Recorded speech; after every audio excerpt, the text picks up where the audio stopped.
नमस्कार एनटी के जितने भी दर्शक मुझे सुन रहे हैं, मुझे देख रहे हैं, सभी को दिवाली पर्व की बहुत सारी शुभकामनाएं। इसके बाद आज विश्वकर्मा दिवस या कहें गोवर्धन पूजा, उसके भी सभी को बहुत सारी शुभकामनाएं। फिर एक बार वही मुद्दा गए, वही बातें गए, वही शब्द गए, जिसको लेकर पूरे हरियाणा में सफाई कर्मचारी प्रदर्शन कर रहे हैं। कल दिवाली के दिन सफाई कर्मचारियों की जो दिवाली है वो काली दिवाली के रूप में मनाई गई, लेकिन सरकार के कानों पर जूं तक नहीं रहेंगी। सफाई कर्मचारियों की जो मांगे गए वो अभी तक सरकार द्वारा मानी नहीं जा रही है।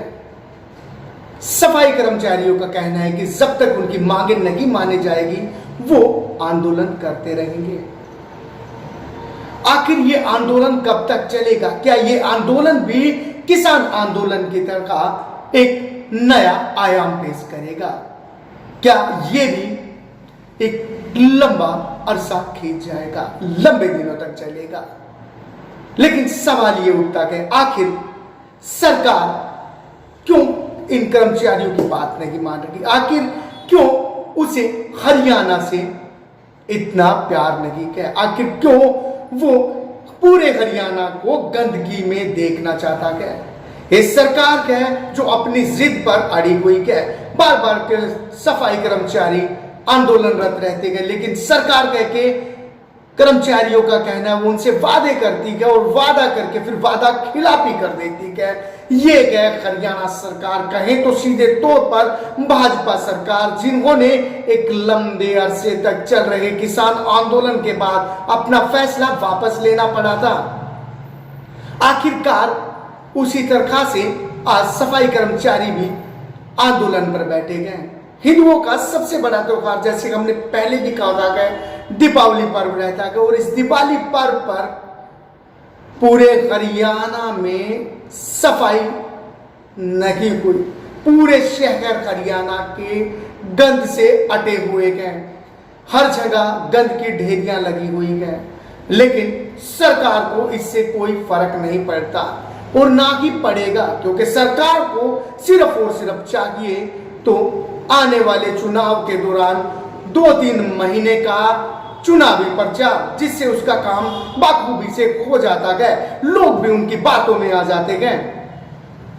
हाल ही में देखा कि उपचुनाव चल रहे हैं आदमपुर में, जो उपचुनाव है हरियाणा की, या बात करें 6 जगह पे उपचुनाव चल रहे हैं, तमाम प्रचार उस वक्त स्टार्ट कर दिए जाते हैं जिस दौर में चुनाव होते हैं और आसपास में उस हल्के की समस्याओं को ये सरकार उठाने लगती है, उनका निवारण करने लगती है।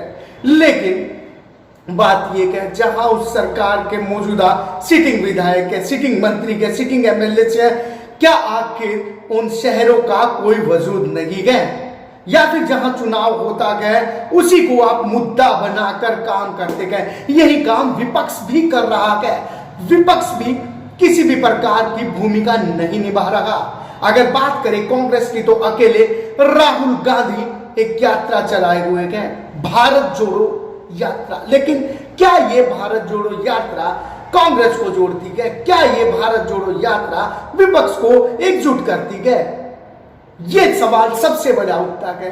पहले आप अपने घर को एकजुट कीजिए, उसके बाद में दूसरों को एकजुट कीजिए, तब जाके शायद कुछ पार पड़ सकती है।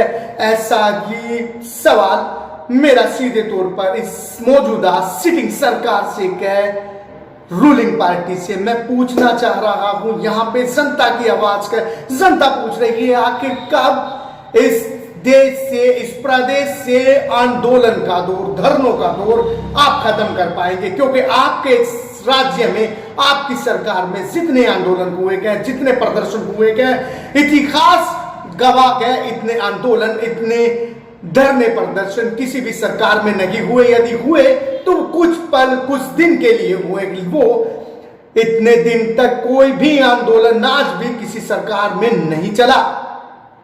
आखिर देखना होगा इन सफाई कर्मचारियों की मांगे कब पूरी होती है और कब पूरे हरियाणा के जो शहर के उनका हाल दुरुस्त होता है। आखिर कब उनकी भी सुध लेगी सरकार?